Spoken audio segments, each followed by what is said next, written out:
Excuse me, ladies and gentlemen. Good evening. Hello. Can everybody see me? I feel like I'm in the dark. Because I am, I guess.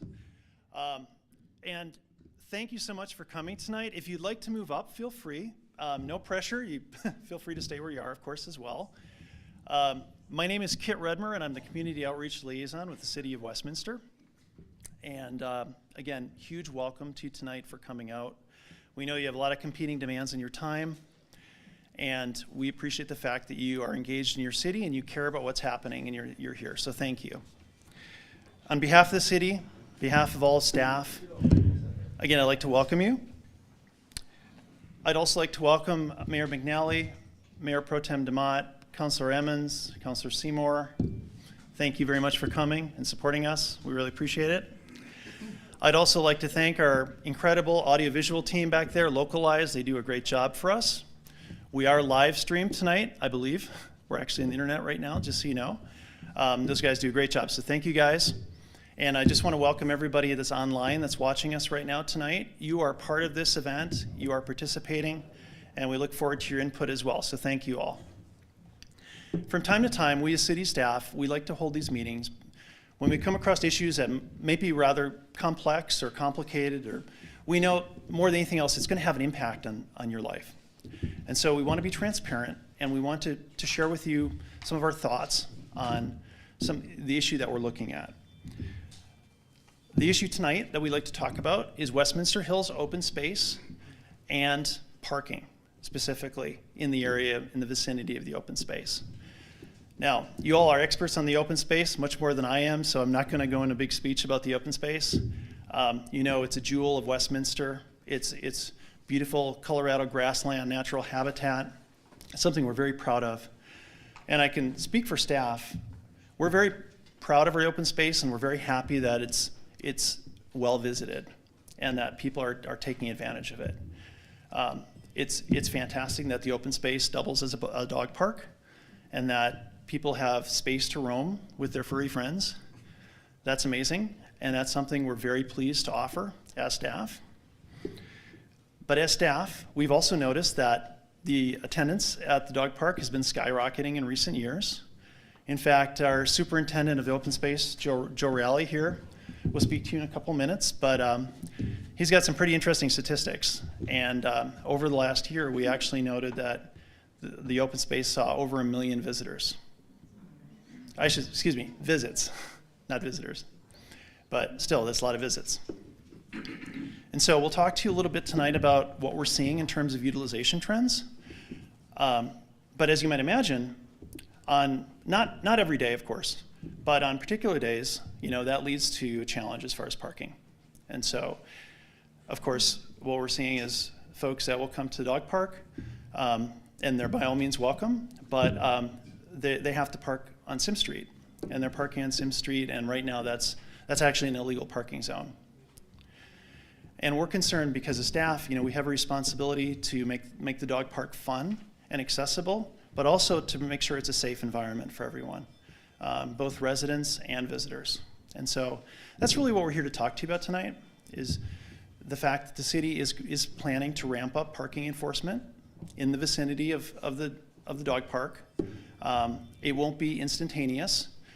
If you watched last night's study session, you know that the city staff has a plan to increase parking enforcement resources, but contingent on city council approval. So it's not a done deal yet, but we are looking at hopefully being in a position, you know, in the coming months where we'll have more resources, and if the responsibility is transferred from the police department back to community development, that will be something that the city and staff can follow up on. So, but again, these are things, this is the trajectory that we're heading, but we wanted to be transparent with you and just share with you some of the things that we're thinking about and looking at.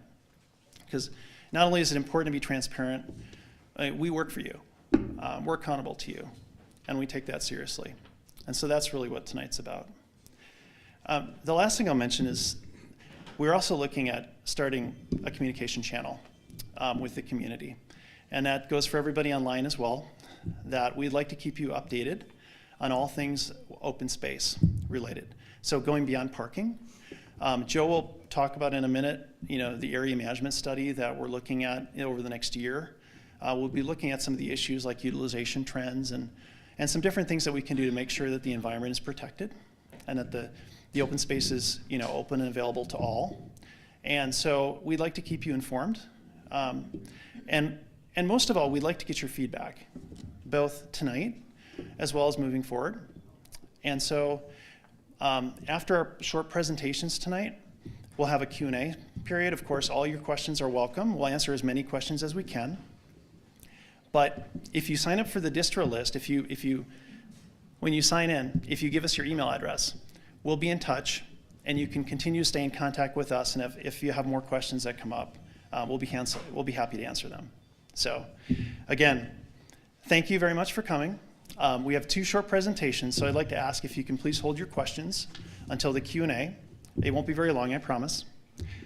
And then for those of you online, if you can please put any questions or comments that you have in the chat. My wonderful colleague Kate over here will be monitoring the Facebook, and we'll be sure that we can read out your question. So with that, thank you again, and I'm going to hand the mic over to Joe. Thank you. Thanks. Sure. I'll give you a second to put the slides up. Good evening. Thank you. I am, as Kit introduced, I'm Joe Reale. I'm the Open Space Superintendent here for the City of Westminster. And it's my pleasure to talk to you tonight.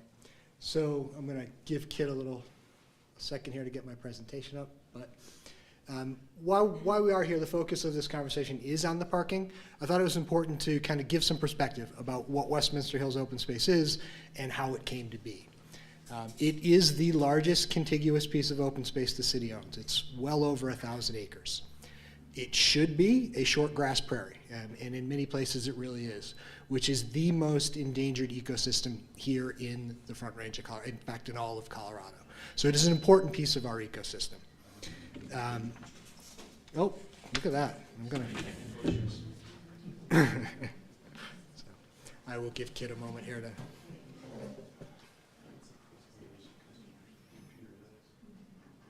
Glad I'm not born into technical.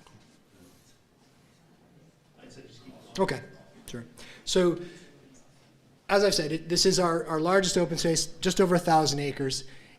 Most of it was purchased beginning in 1999. It was purchased with Jefferson County Open Space Tax Funds, with our share back portion of that, with grant funding, and with your city post dollars, as well as some NRD funds as well. So there's some significant conservation and open space resource dollars that have gone into protecting this really beautiful piece of open space land.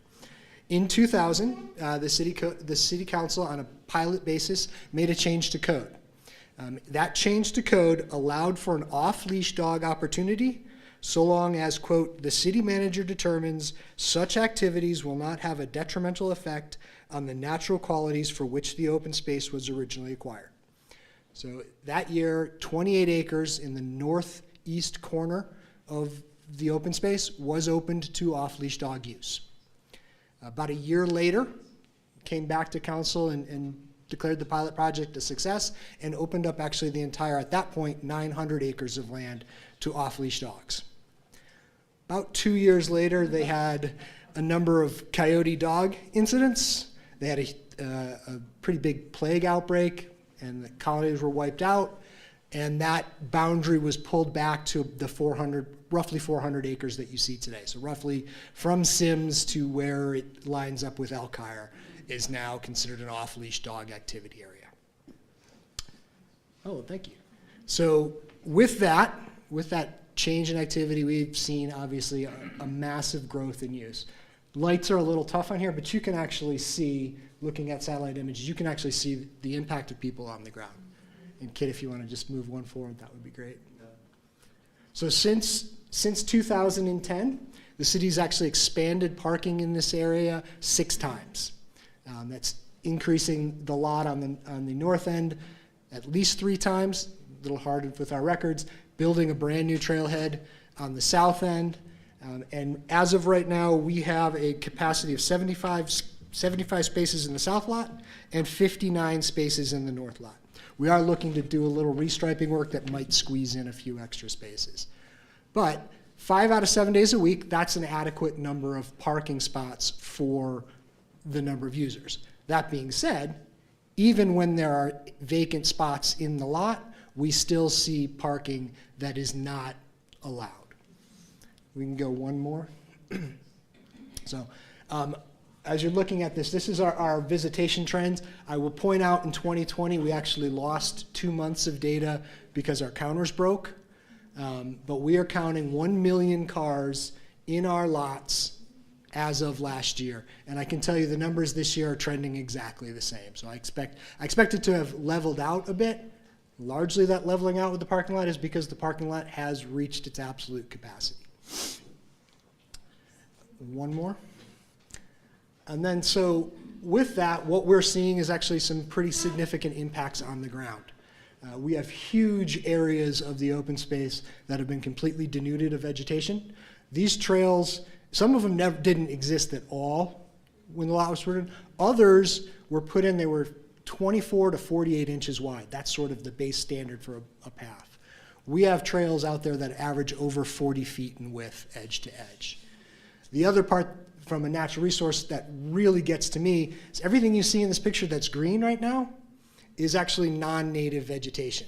So the impact is not just the barren dirt that extends 40 feet, it's another 20 to 40 feet beyond that where we have lost all our native vegetation. So recognizing that and recognizing just an astronomical amount of use. I mean, 1 million visits on 900 acres. Just for some comparison, Rocky Mountain National Park sees somewhere in the neighborhood of 7 to 9 million visits, and you can probably scale the difference in size. It's not necessarily a sustainable use level here. We have begun, we're under contract to do an environmental survey out here. Over the course of the next year, we do have a company that will come out looking at natural resource and recreational impacts and values here.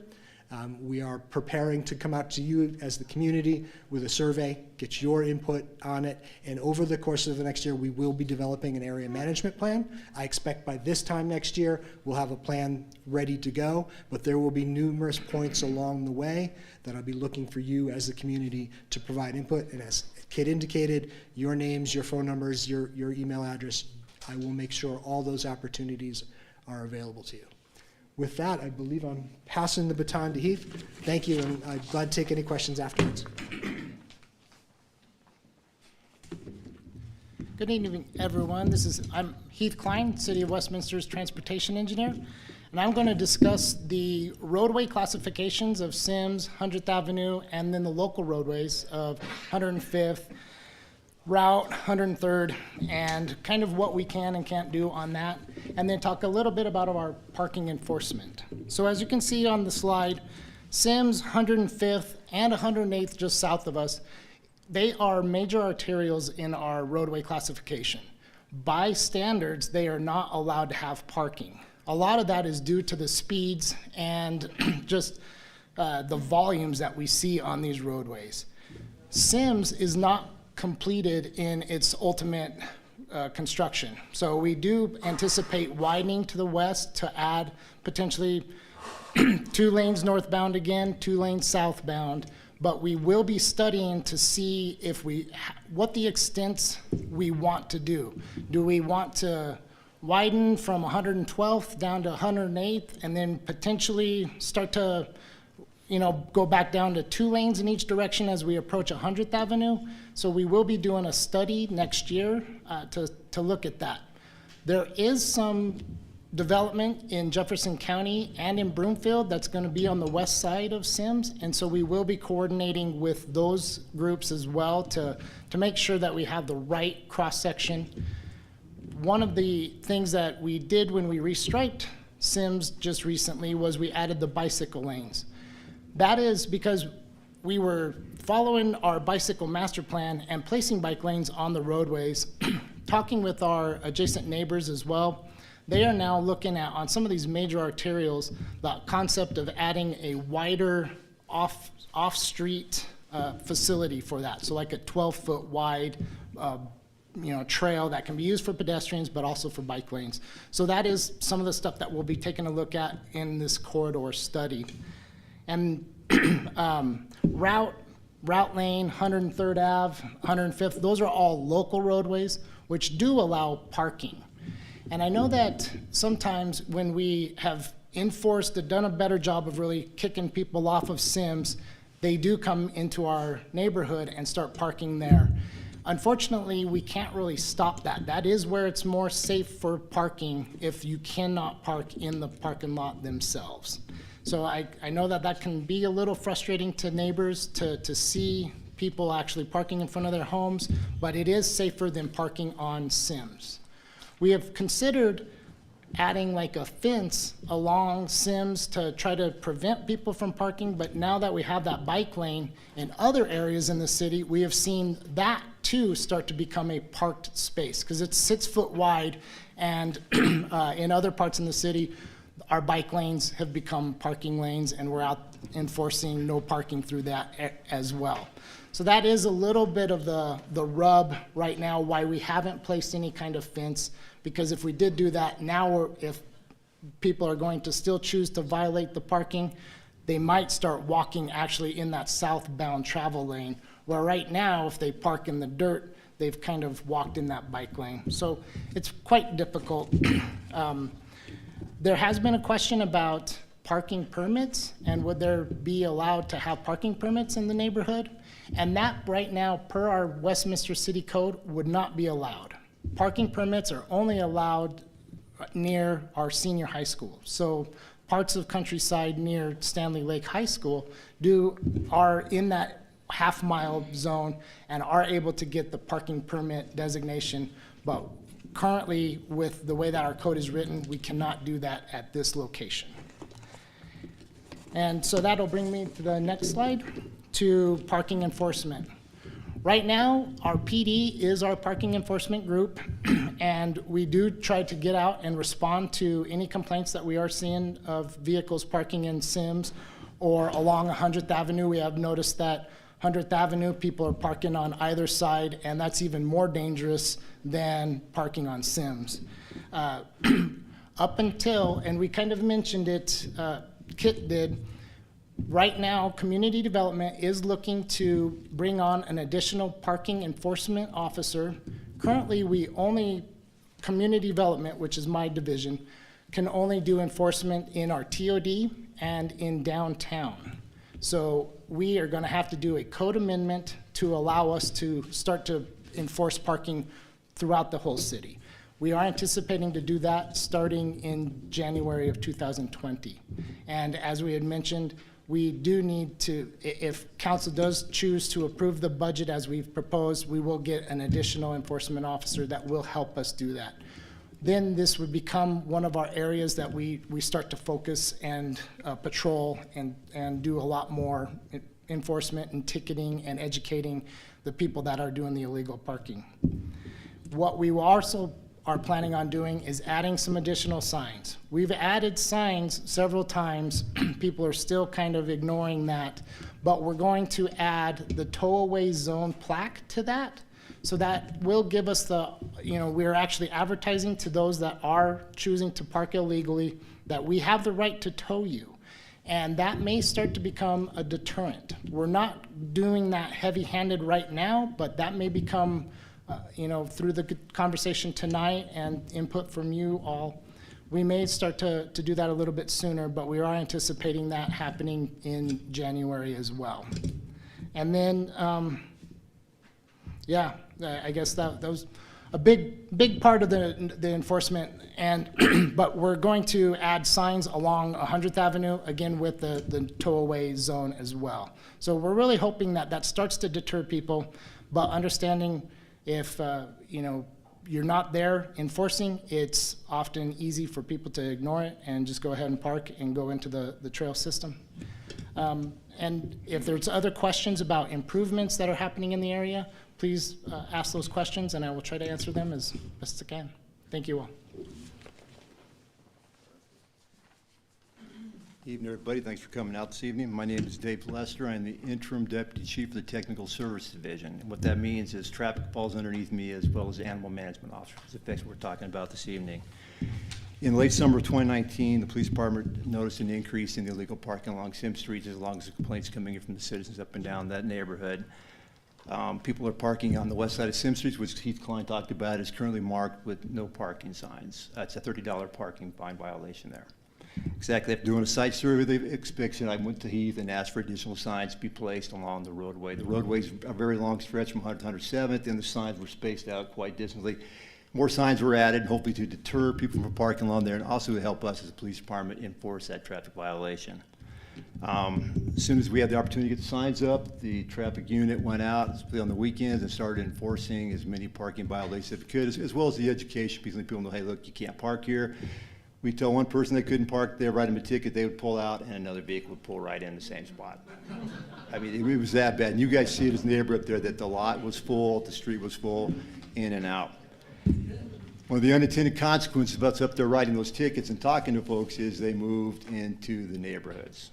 So now 103rd and Route, the neighbors are starting to get inundated. The corner of 103rd and Sims, for example, people were parking up to the corner. Heath Klein and his people went out there and added the no parking signs to keep people from parking within 20 feet of the intersection. That was a big time hazard. Like Heath discussed, parking in the neighborhoods is allowed. We received numerous phone calls. We went up there and most of the vehicles were legally parked. Along with that came the complaints to our AMO officers with people going to the park, walking their dogs to the park and from, and letting their dogs use their front yard as a restroom and not picking up the excrement afterwards. That became a huge issue as well. Went up there, tried to enforce those calls, and tried to move things along.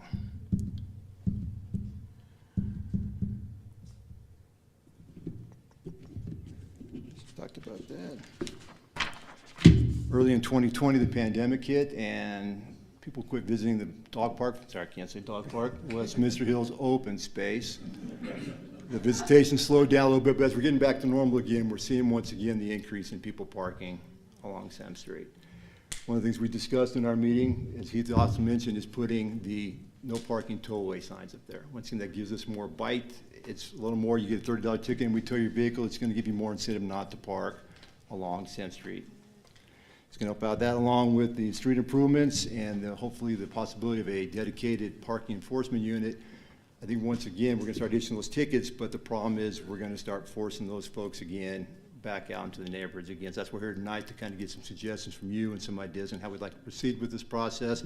It's kind of a double-edged sword. We write the tickets, we move them, but they move into the neighborhoods, which causes additional problems. I live in a neighborhood like that myself, and I know how annoying it is to have vehicles parked in front of your house 24/7 on the weekends.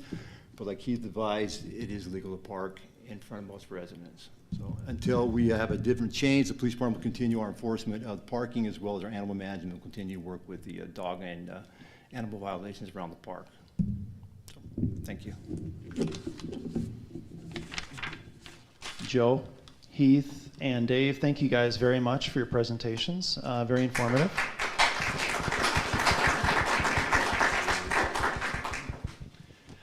Before we get going on the Q&A, I just wanted to mention also, there was a question actually that came up online. This meeting is being recorded, so if there's anybody out there that's not able to watch it right now, they will be able to see it on the city YouTube channel. If not tonight, definitely by tomorrow morning. So just FYI on that. With that, gentlemen, let me give you your own handheld mic. All right, does anybody have any questions? That's your time. Questions, feedback, suggestions? Sir. Hello. Is this on? It is. All right. Thank you for the presentations. I appreciate it. You know, I have a couple of points. I hope you don't mind. But you know, one of the things that's the first stood out is that you guys are saying, hey, there's going to be a code change in order to get this thing done. Why can't we just code change the parking on Sims instead of pushing people out into the neighborhoods? Second of all, I live in the neighborhood right across from Sims. One of the constant problems that we have is that that road, Sims, is not safe. People are speeding all the time. People are not looking out for people. People are looking at the dog parks, looking at nice little fuzzy dogs roaming around and having fun, and that's great, but they're not looking where they're going. The amount of dogs, the amount of people that are almost hit on a daily basis is astounding, and what you're proposing is putting more people at risk. already more than what we're already doing by having to just cross the street legally. So we need, if you do proceed with this plan, we definitely need some form of way to stop traffic to allow the roads to cross legally or safely. However, I do prefer not to have the people, being forced into our neighborhoods, because those too are also, you could, it's a pretty small conjecture to know that if they're speeding and not paying attention to the roads and trying to get to the dog park as fast as possible on Sims, that they're going to do the exact same thing through our neighborhoods and try to hit our kids and our dogs and, and us. Thank you for the question. So it's difficult with it being a major arterial. The speeds, we do see a lot of higher volume speeds. I do have a TAP grant right now that will be adding another rectangular rapid flashing beacon. So those pedestrian activated flashing signs that you see, that will be down near 101st at that crossing that allows you to get into the Western Hills Open Space.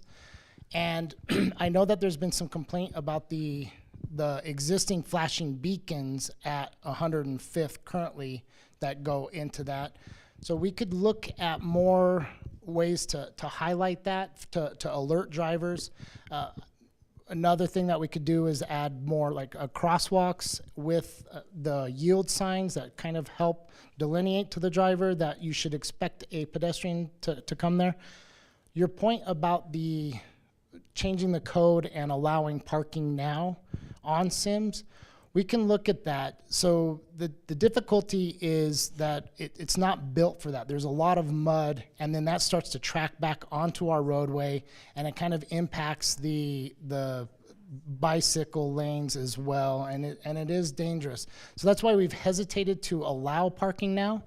In the design, in the future, that may be something that we actually do consider to add a safe area to do some parking, especially south between 100th Avenue and 105th.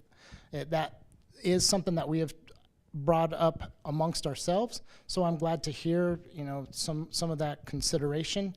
With that, again, we would want to make sure it's done in a way that we don't have unsafe backing into a lot of volume and higher speeds for southbound. So whether or not that would force it to be kind of a parallel parking rather than angled parking or 90-degree parking. But that is something that we can look at. Sorry, because I don't have the mic. Yeah. Follow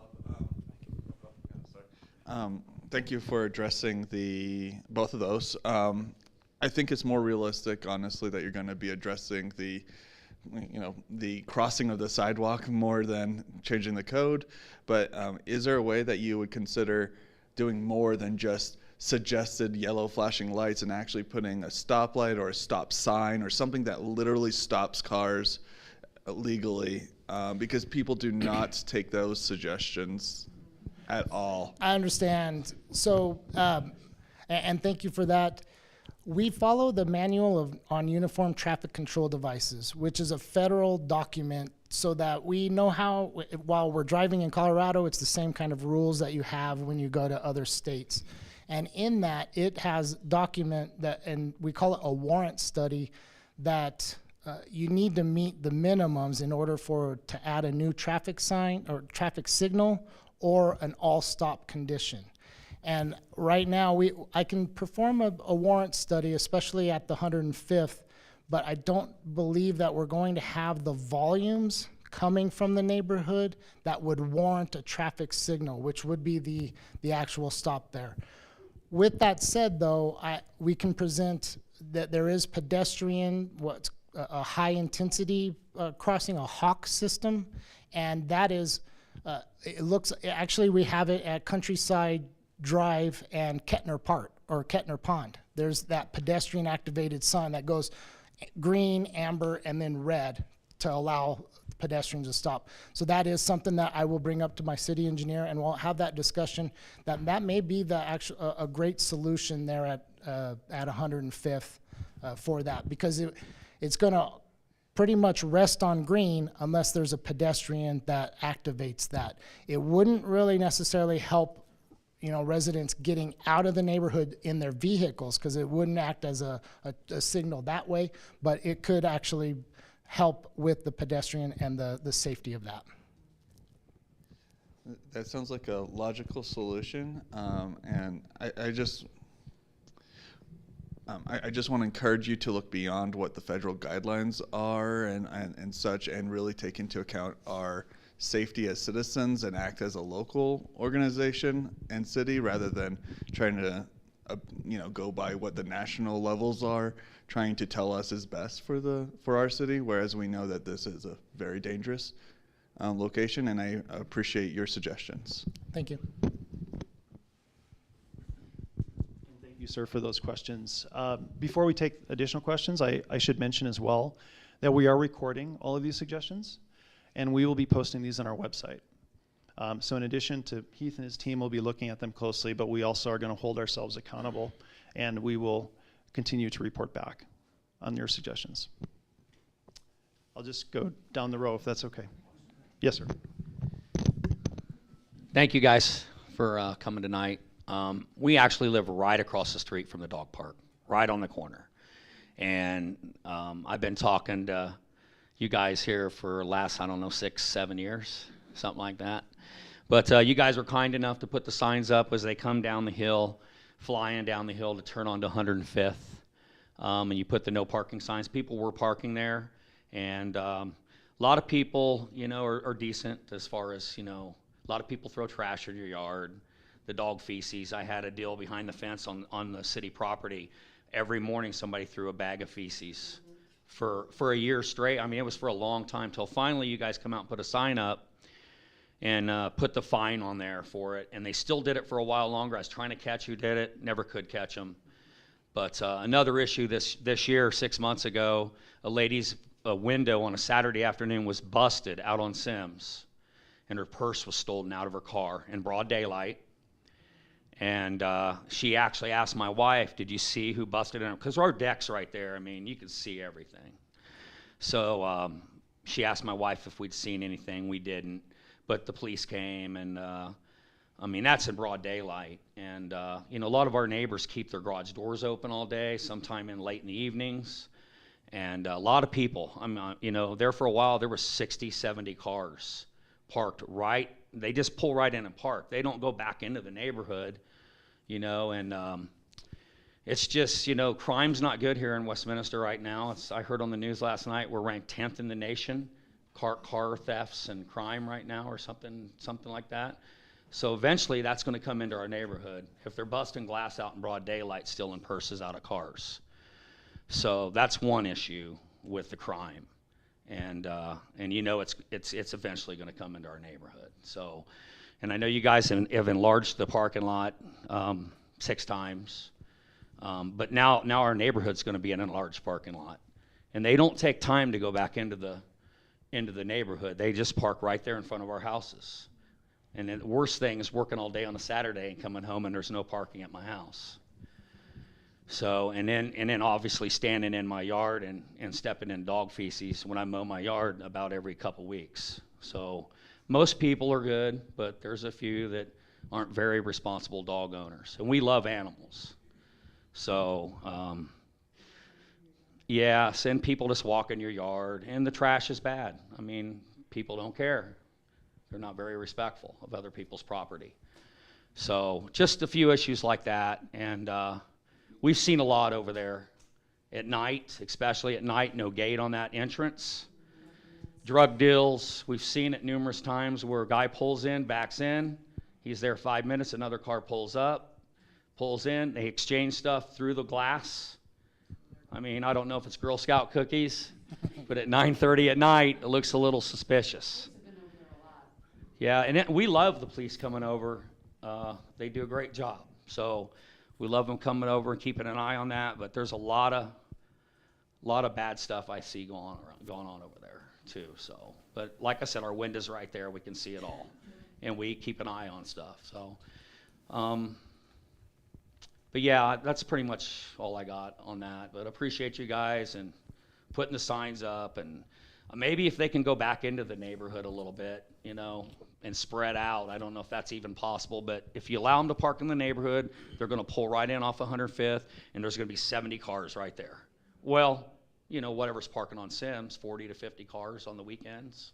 So, yeah, so that's just some of the issues right there that kind of concerns us. So, thank you. Thanks. If I can, I appreciate the suggestions about gates. That's something we can certainly look at. And we do have it at other lots nearby, so it's not out of the realm of possibility. I will say that, you know, with the parking issue, I think it's what we're trying to get across, we can't build our way out of this.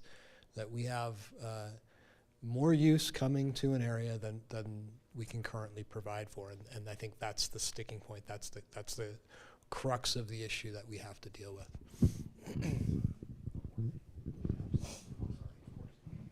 I'm sorry, one more thing I wanted to mention is a lot of people that come to Westminster Open Space aren't from Westminster. They're from Boulder, they're from North Glen, they're from Thornton, they're from Denver Metro, they're from Wheat Ridge, and you know, them's, you know, I know it's a free country and you can park in the neighborhoods, I understand that, but that's where a lot of this traffic's coming. It just seems like it hasn't been so bad this year, you know, the weekends, but I guess everybody's parking on Sims. So, but a lot of these people aren't Westminster residents. They're from all over the metro area. I've talked to a few of them, and a lot of people from Boulder come here. So it's a free country, I understand, but that's one of the other issues too. So thank you. Thank you, sir. Thank you, sir. We really appreciate those comments. All right. I'll just go to this lady first. Thanks.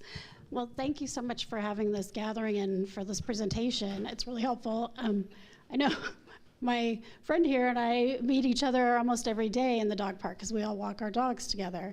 And I live on 103rd. I'm right there off of Sims, and I see all the same things that I'm hearing here. So there are so many issues. I mean, we noticed that this fence was taken down. We noticed that things were being cordoned off throughout the park. We noticed that there were people that were putting up, you know, barriers to try and keep people on things. And when we asked questions, we didn't get a lot of information from any of the people that were working out there. It turns out some of them were maybe some kids that were doing stuff, which is cool. But as users of that area and as people who live in the neighborhood, it would have been nice to know about that plan in advance and find out more about it. I think, you know, we're confused about why some of these areas were cordoned off. We're very familiar with the space. We're very familiar with what's going on out there and what trails are used and how people are using them. Why did the trash cans get taken away? Now there's trash all over the place instead of in the trash can, and the dog poop bags that were in that new parking lot aren't there anymore. So, you know, those are sort of concerning issues, and we really didn't know who to turn to because we didn't have notice that that was even going to happen. The barbed wire was rolled up and sat there for over a month, I think, before anyone came and picked it up. I didn't know why it was taken down, and I didn't know why it was sitting there forever. So those were interesting things. I'm glad now to know that there are some people, because I know Linda had tried to reach out to our city council members and to the people over at Stanley Lake and really got nowhere trying to figure out who do I talk to about what's going on in the park and why they're doing it, and can I have a say in it? You know, some of it doesn't make any sense to us. And then as far as this parking and the access and that's a tough thing. I think maybe, sorry, don't kill me, but maybe Boulder has some good ideas as far as, you know, they make people get permits to use their open space. You could purchase a permit. We could even have it be a $5 deal, but we could fund some of these things by having permits for use. You know, maybe you get a permit to park in that open space park. Maybe you don't have to have it to use it always, but if you're going to use it in our parking lots, you know, you need to have that there. Or maybe it's based on your license plate. You know? I think that would be hard to track. I don't know, but but anyway, I just think there are creative ways to deal with it, and maybe even for these safety for pedestrians, maybe we just need to have bridges that go over these busy streets, if possible. I don't know. No. No way. No, I'm not laughing. Okay. No way.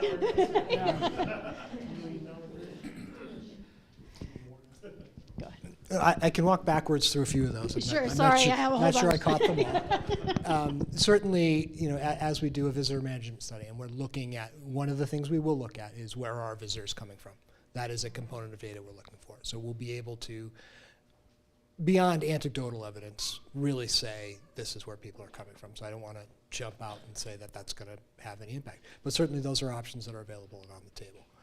Some of the management pieces that you're discussing, the wire fence that was removed, barbed wire fence, we have an active program throughout our open space system, not just here, to remove unnecessary, especially barbed wire fence. It is a pretty significant hazard to wildlife. So we had the opportunity, the youth corps that you spoke about, personally I'm going to tout them for just a second because I'm really proud of them. The city of Westminster had 12 weeks of Mile High Youth Corps. They're actually still out working. These are youth from all over the Front Range that come out and do work for us in the open. Did my mic go out? Oh. No, I just have a very low voice and I dropped my mic. Sorry. Thank you. And so they rolled up, but we can't have them do disposal. So it took us a little while to get a truck in there to do that. So I apologize it was there for so long, but it's gone and now we've made a significant improvement from a wildlife standpoint there. The trash cans that were removed, there were at one point 13 trash cans in the area between the two parking lots. We removed 4. We removed 2 from each parking lot. And the ones that we removed were 45-gallon cans. They were smaller cans. And what we were finding is 2 or 3 times a week, those cans were overfilled to the point where people were continuing to leave trash all around the can, when for most of them within 25 feet, in one case at 75 feet, is another can. The 9 cans that we left in there are a little deceptive.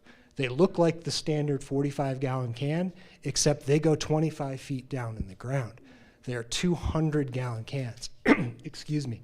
So what that does is, instead of us having to send a trash crew out there 2 to 3 times a week to empty the cans, we have got all our volume going into these larger cans. We can now do it every other week. We still pull over 18,000 pounds of waste out of that site every month.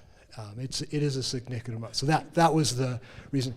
And I've seen the big trucks. you've seen the big trucks and the whole ordeal. I believe there's even a YouTube video that you can watch of us doing that.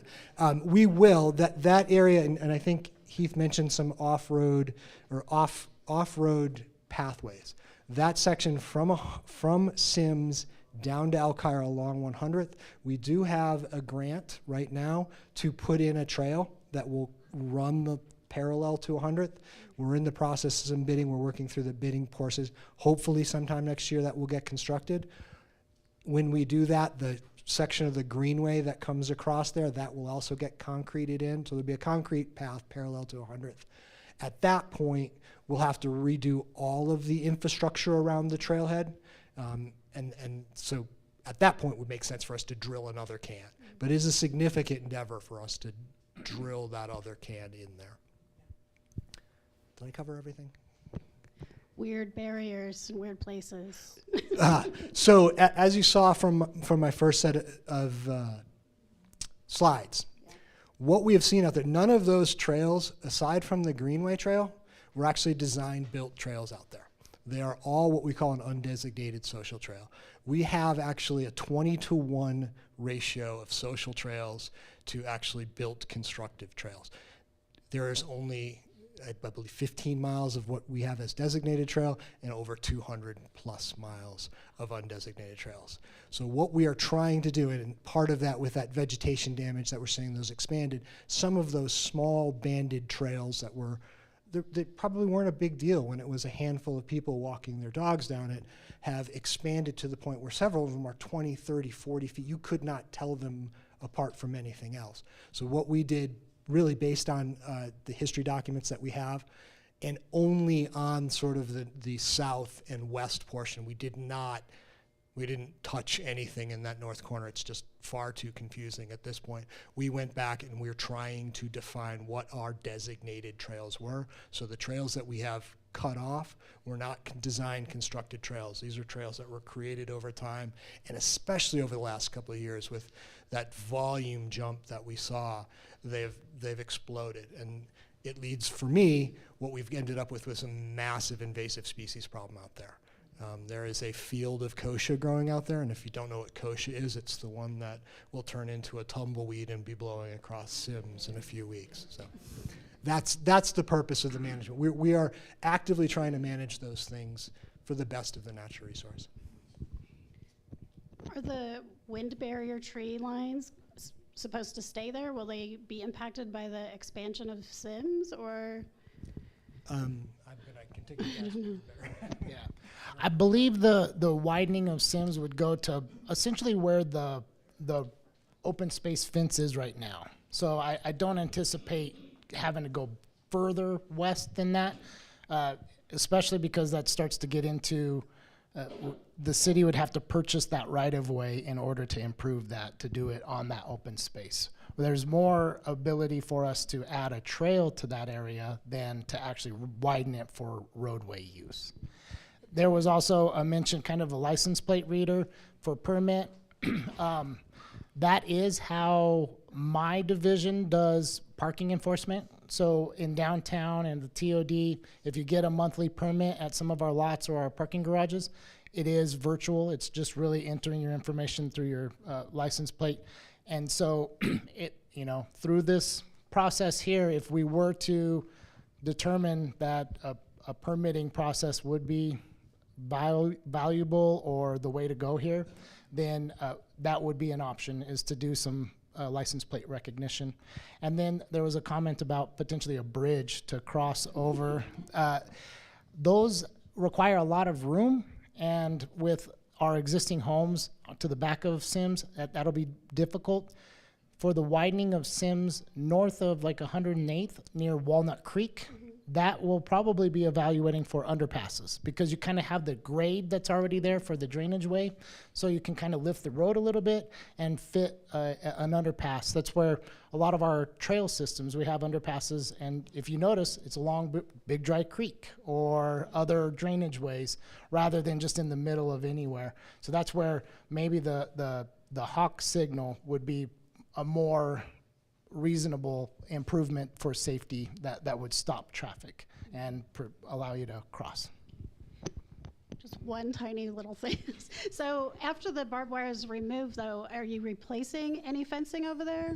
Just since it is a high population of animals and pets, there's nothing there as a barrier that was once there?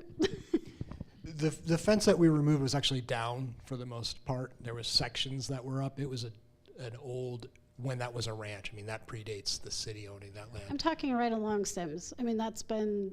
Yeah, there's a wooden fence down further. There is a wooden fence. Oh, that little, yeah. That's our standard open space. That is our standard open space boundary fence. No, we're not going to go back and put up another wire fence. Okay. Very quickly, before we move on to other questions, we have a couple questions from online that I just want to throw out there. First off, there's a comment from Mr. Clayton Lambert on YouTube. He says, a roundabout at 100th and Sims could help traffic on the south side and Stanley Lake Park.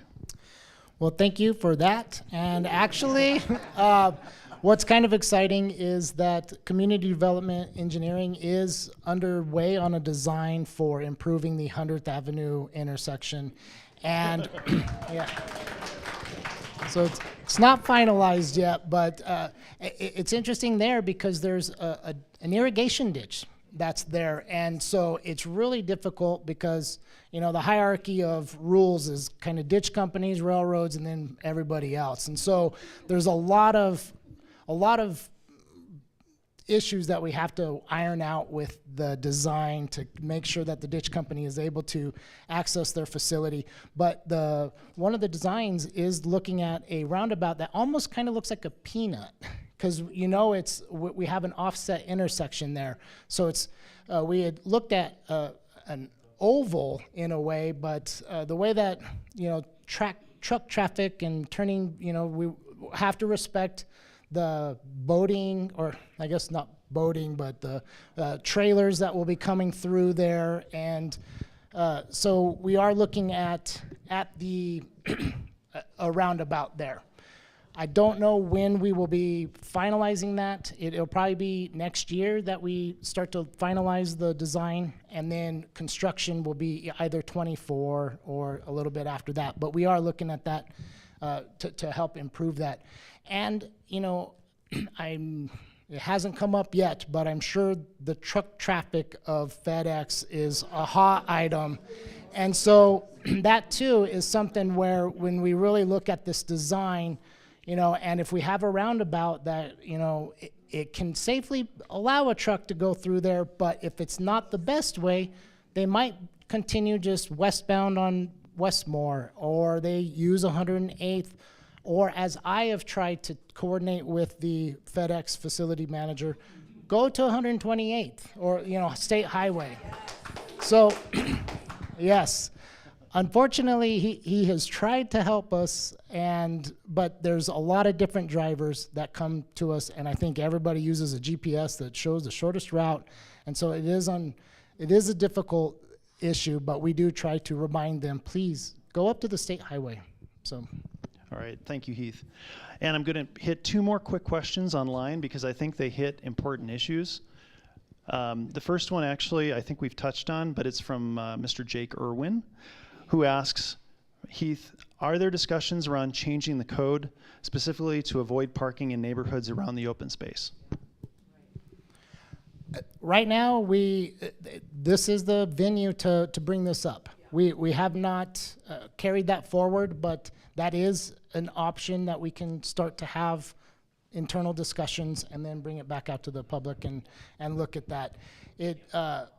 What we've really looked at is what is traffic generating or for parking, where is a high location for that? And so that's what we have to really weigh.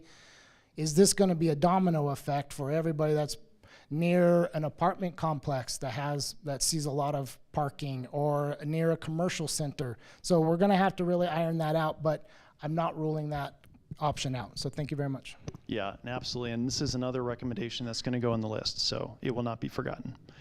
And then the other question, this one is for you, Joe, again from Mr. Irwin. How do we reconcile parking with open space deterioration? The plan presented encourages a similar number of visitors and parking in neighborhoods rather than on Sims, which doesn't allow for reforestation. I'm going to be blunt and say I don't have an answer for that at this moment. That I think is the crux of the question. How do we maintain a healthy, and as we said, that's the purpose of our open space. It was set aside for natural resource protection and passive recreational enjoyment. How do we balance that with the demand on the property? And today I don't have the answer. I hope I can sit here 1 year from now and tell you I have a plan, or I have some ideas to put in place, but I don't today. Fair enough. Yeah. Cool.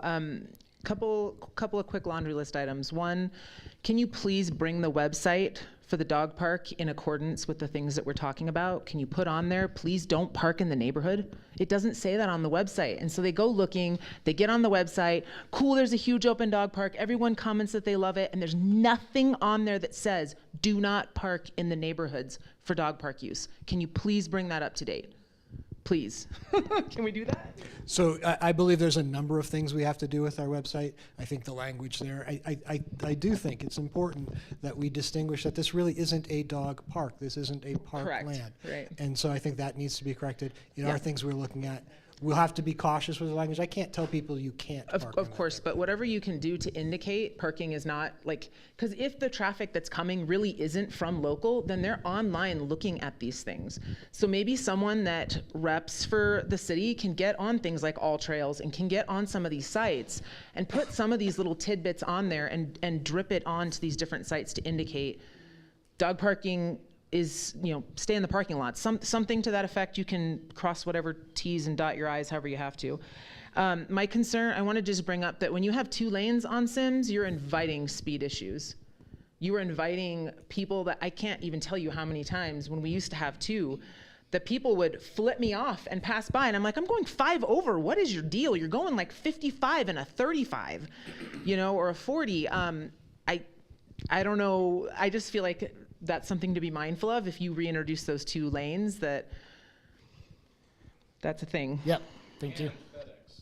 FedEx is worse than maybe any of the other drivers. Yes. They blow by going like 65 at night. And I'm like, and onto that note, you have speed limit signs. The one that's just south of the corner over by the lake is covered by a tree. Thank So would be cool to cut that back, one. Yep, we can and do then that. 2, the one that's right by the corner of 105th and the dog park, is there a way to make that one of those flashing things that says your speed is? Because even if nothing else, it psychologically messes with people. Like Absolutely. it makes them go, oh, I'm going 55 in a 45, right? Can we do that? Like there's one over on McCaslin. Yeah, so those, what we call those are speed awareness signs, and that has been something that the city has deployed in areas that we've noticed speeding. We have not necessarily done them on arterial roadways, but as an interim here, that could be a great choice because it reminds the driver that you are speeding. So often, You could put it right after that radar sign. yeah, right. So with that, I would not. We've been thinking about this a while over here in our corner. So with us, what we do is we cap it at either 5 or maybe 6 over, and then usually now you can get them where they flash red and blue, Or they so just it say looks like slow down. or slow down, because we do not want to encourage people to see, hey, how fast can this actually go? So. Yeah. So that is something, but thank you. Okay, so a thing that so you have 3 of the 4 houses that are right on that corner. You have owners here tonight. Because if the grand concern is that if you push traffic back into the neighborhood, parking back into the neighborhood, you are going to unleash the living hell that we had 3 years ago.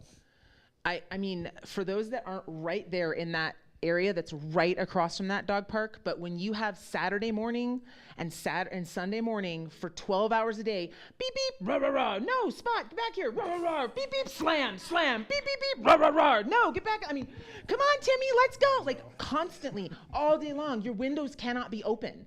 Because constantly, beep, beep, beep, locking the door, beep, beep, beep, unlocking the door. Like, oh my God, grab spot, get the leash, no, ah! Like, I mean, it's just craziness, the amount of just volume alone that creates in that intersection, not to mention people coming in, flipping in that initial U and going back out.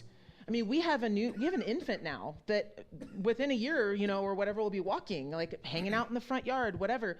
For me, just that constant trail, for me, that's concerning. We had an issue with a car that was stolen, left right around the corner, and we didn't even discover that it was a stolen car for 2 months because the traffic was so much and the cars were so in and out. We had no idea if it was a local car or not.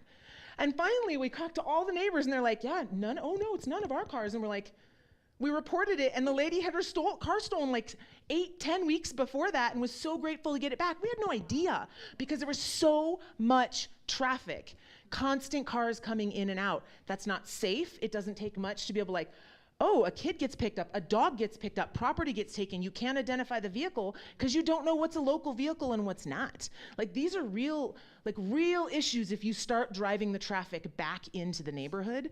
So I'm just give me a sec. I'm just about done, but I'm just gonna say them because if it's going on a record, baby, I'm doing it.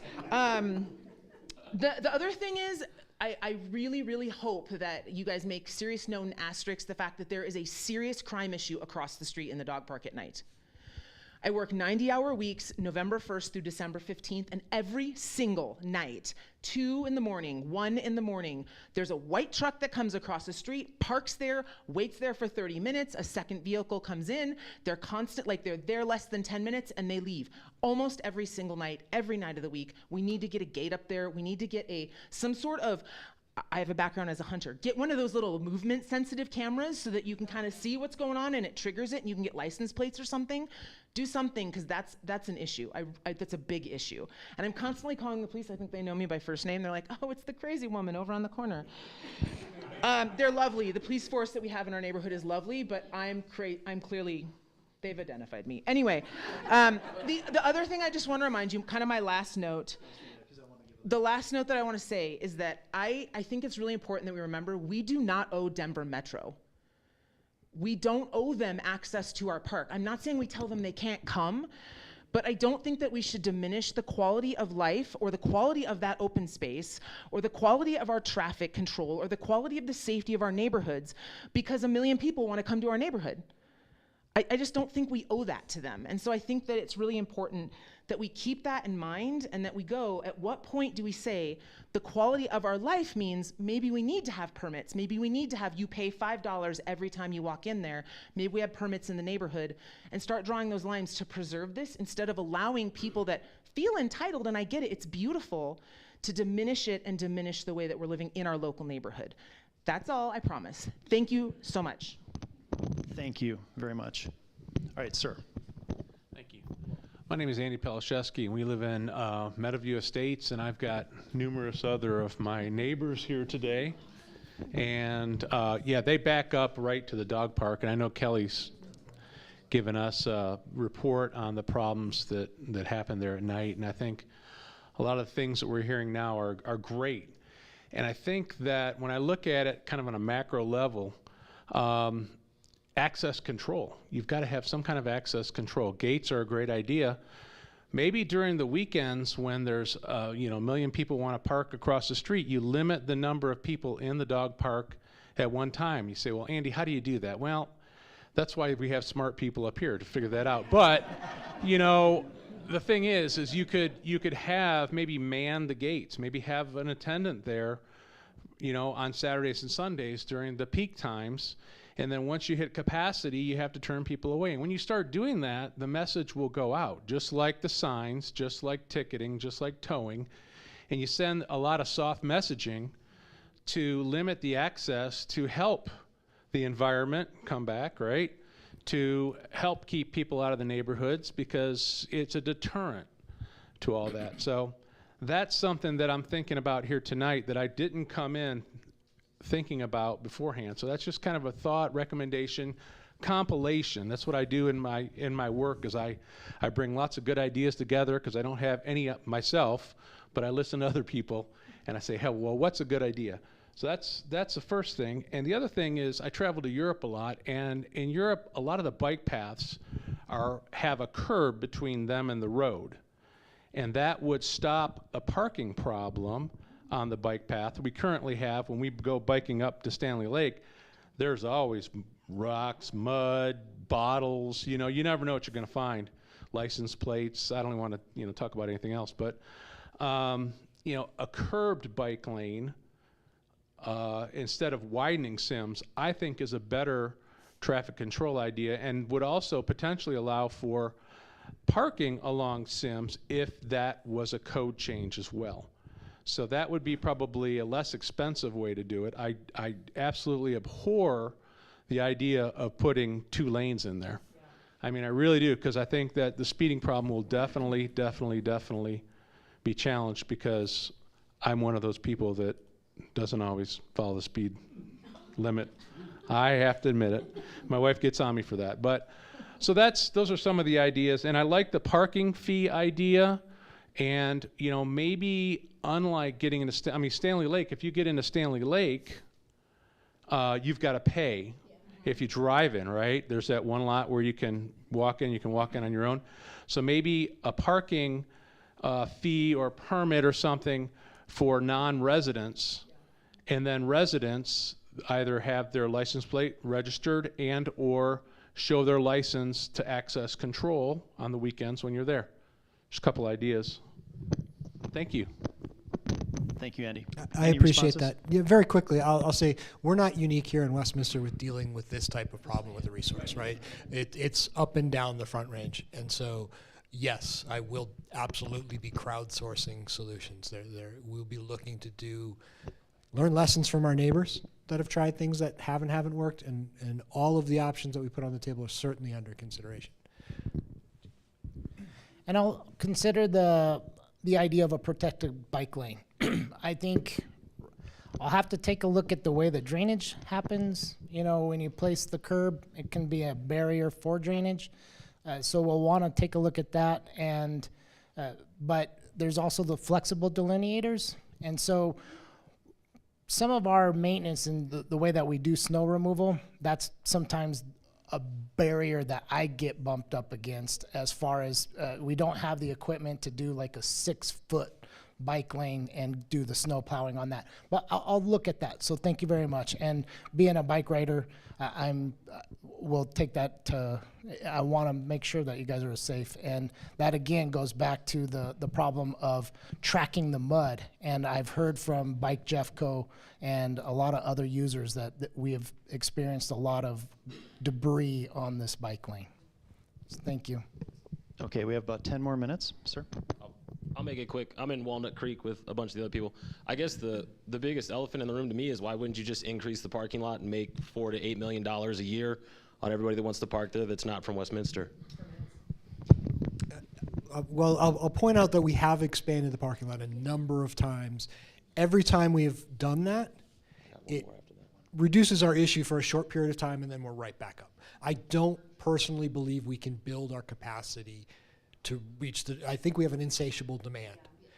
And I also believe that we have there is another side of this, that I don't believe that the land, that 1,000 acres and really 400 acres can support 1 million people that are visiting it now. And so simply expanding the parking lot and bringing in more visit, I don't think is going to be. Well, I mean, there's already the people coming, so there's no footprint for them to go to. But I believe with what we're talking about and people not being from Westminster visiting it, at $5 at 800,000 people, that's 4 million. At 10, that's 8 million. You can put as many native plants as you want in that place and keep it funded and keep everything going that we would need, and it doesn't have to affect any of the homeowners in this room. Like I said, a fee parking option, that is certainly on the table. We do it. I have experience with that. Our neighbors use that. Boulder has it. I can get you some information on how successful that has or hasn't been for them. But yeah, it's an option on the table. Absolutely. I really want to thank you for doing this. I've lived on the dog park. My backyard abuts the dog park for over 16 years. And I've seen a lot of changes. And the day that you put that path down with the crushed gravel fines behind my house, I cried my eyes out. And there's joggers with headlamps at 3:30 a.m. and people yelling at their dogs at 4:30 a.m. And you really can't even sleep with your windows open in the summer anymore because the dog park is so busy. In the interest of time, if you could please put up on the screen emails or contact information. Besides myself, I'm sure there's a lot of people in the room and online that have comments and feedback. And if there was some email we could use to reach them. Yes, because I think a lot of us put comments in writing tonight because we thought there was going to be a little more time. So to know where we could email that to. Also, it'd be great if you could use Nextdoor and Facebook and other places to solicit feedback, because I think there is really a lot of good feedback that you can get from this group. And if members of the city have not yet walked the dog park, I think it's really, really important for you to get out there and walk the dog park and see. The amount of dog poo is really bad. And on a summer afternoon, our whole neighborhood smells like dog poo most of the time. And after a rain, I worry about the health issues with all that running into my yard. And in closing, I just want to say, Mayor McNally, it's so great to have you back. Ma'am, thank you. And very quickly on the issue of contact, I left my business card on the table right next to Leah, sitting there. It has my email address and my cell phone number.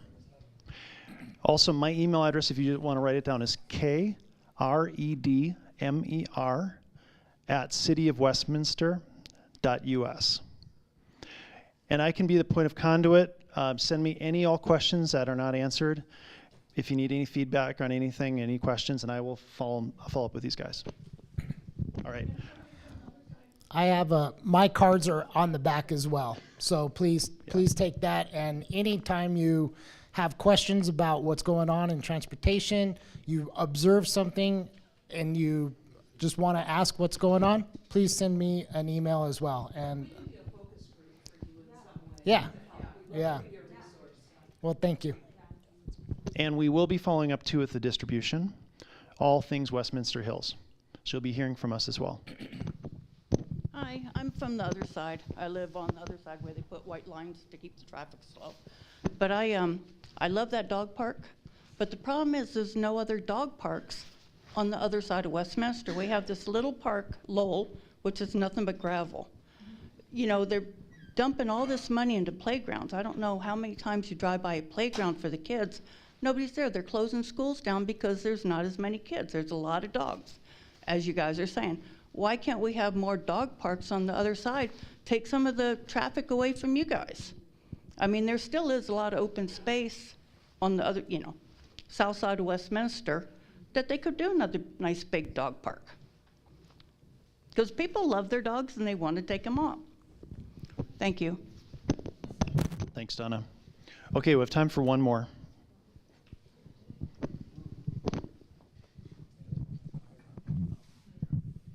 Hi, I'm Cindy. Thank you for coming, and this is quite helpful.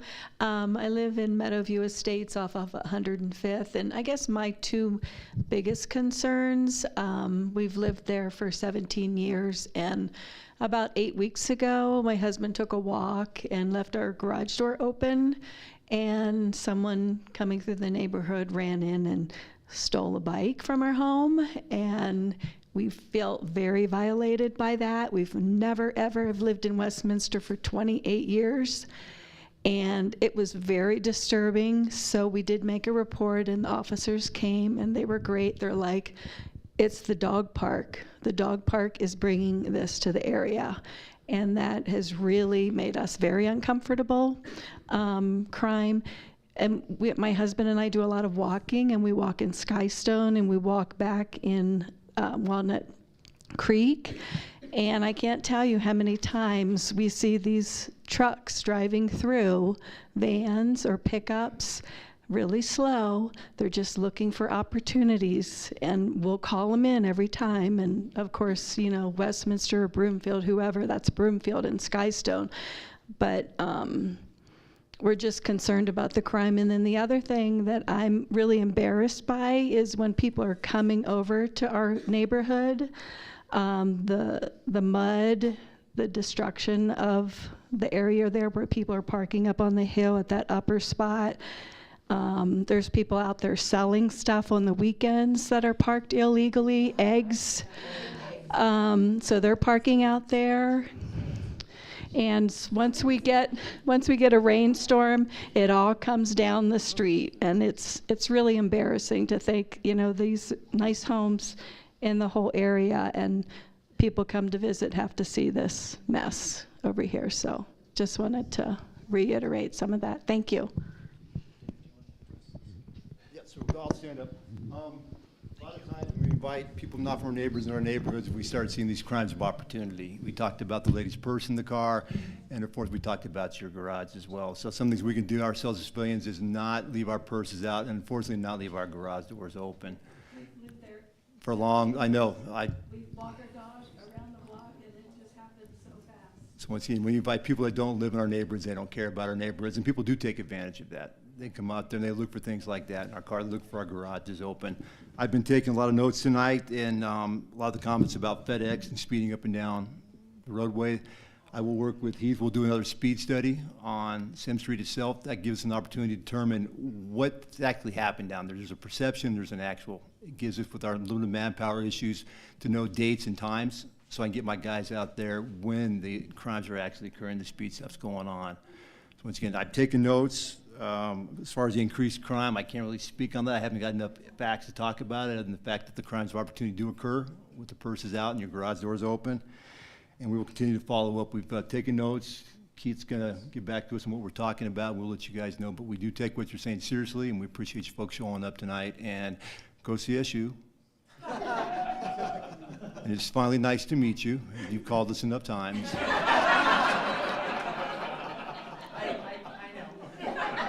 Perfect. But seriously, and thank you guys. Appreciate it. Okay. No, thank you all. Have a wonderful night.